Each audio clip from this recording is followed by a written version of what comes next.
Trump ప్రస్తుతానికైతే రష్యాకి సంబంధించి Russia దగ్గర నుంచి ఆయిల్ కొంటున్నందుకు 25% ముందు వేశాడు మన మీద టారిఫ్లు, ఆ తర్వాత ఇంకొక 25% వేశాడు.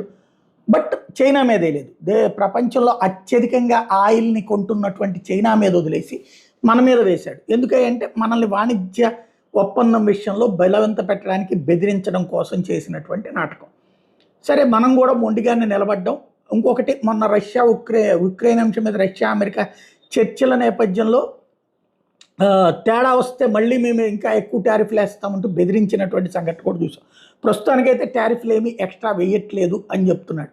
కానీ ఎప్పుడేమొస్తుందో నాకు 3 తెలియదు అంటున్నాడు. అంటే దాన్ని బట్టి రష్యా దగ్గర నుంచి ఆయిల్, ఇప్పుడు మనం రష్యా నుంచి కొన్న ఆయిల్ని రిఫైన్ చేసి మళ్ళీ అమెరికాకి అమ్ముతున్నారు. అంటే అమెరికానే కొంటుంది. ఇప్పుడు అమెరికా